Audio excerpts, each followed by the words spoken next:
Hai teman-teman, Assalamualaikum warahmatullahi wabarakatuh. Kembali lagi dengan saya Al-Firdausi, salah satu siswa SMA Islam Boarding School Radatul Jannah. Pada kali ini kita akan belajar tentang unsur-unsur golongan transisi periode 4. Seperti yang kita ketahui, lingkungan kita jika kita jelajahi penuh dengan pembelajaran, apalagi yang berhubungan dengan kimia tentunya. Sebut saja atap rumah kita, yang lazim disebut dengan seng, yang mungkin selama ini kita tidak tahu dari mana asal-muasal dari seng tersebut, atau kawat tembaga yang berfungsi menghantarkan arus listrik, atau mungkin nikel yang menjadi salah satu komoditi utama negara kita ini, dan besi yang tentunya kita tahu merupakan bahan utama dalam pembangunan rumah ataupun infrastruktur lainnya, atau pelek motor yang berfungsi menyanggah roda kendaraan kita di rumah, atau bisa jadi keramik rumah kita. Dan yang terakhir adalah plat besi pada bagian mobil yang mengkilap. Dan jawaban itu semua merupakan benda yang berhubungan dengan pembelajaran kita pada kali ini. Seperti apa sih pembahasan lebih lanjut tentang unsur-unsur golongan transisi periode 4 ini? Simak video berikut ini.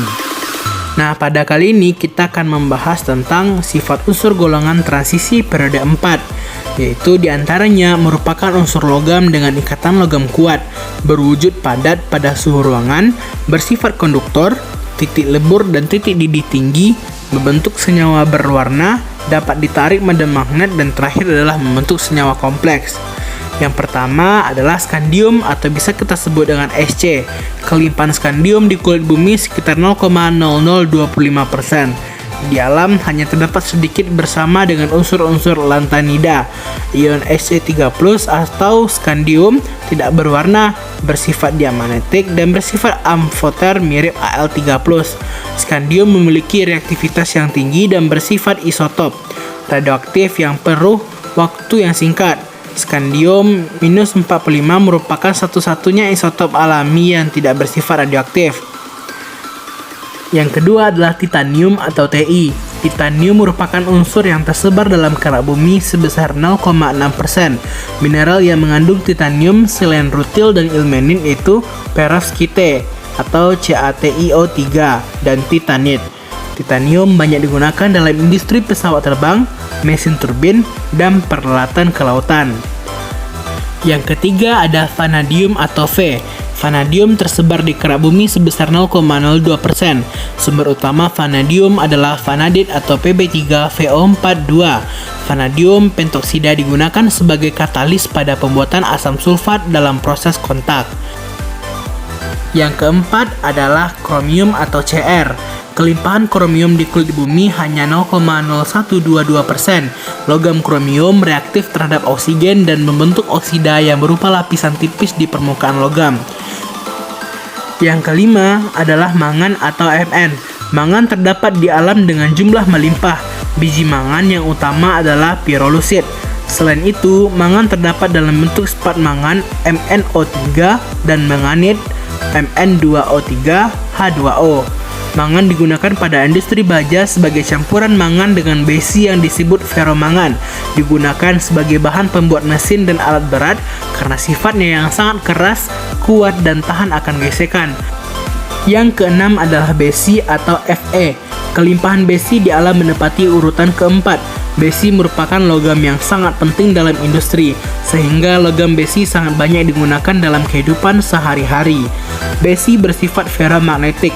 Karena itu, banyak oksida besi digunakan sebagai perangkat elektronik, memori komputer, dan pita rekaman.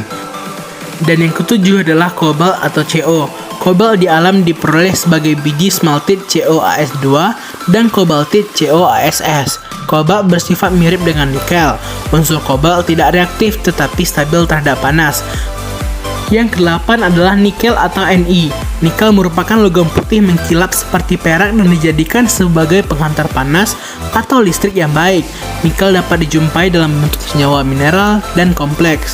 Manfaat dari nikel untuk melapisi agar tahan karat dan sebagai campuran logam seperti monel. Yang kesembilan adalah tembaga atau Cu. Tembaga di alam terdapat dalam biji tembaga, sekitar 80% diperoleh sebagai sulfida. Tembaga merupakan logam pengantar panas dan listrik yang baik. Tembaga banyak digunakan sebagai kabel listrik. Selain itu juga dapat digunakan sebagai bahan pembuatan kerajinan dicampur dengan emas. Dan yang terakhir adalah seng atau Zn. Seng di alam dijumpai dalam bentuk zincit dan stalerit. Seng merupakan logam mengkilat pada keadaan murni, keras, rapuh, dan tidak mudah bereaksi dengan udara.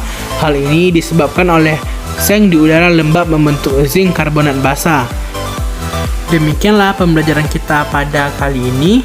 Semoga apa yang kita pelajari hari ini tentang sifat unsur golongan transisi periode 4 dapat menjadi pembelajaran untuk diterapkan dalam kehidupan sehari-hari.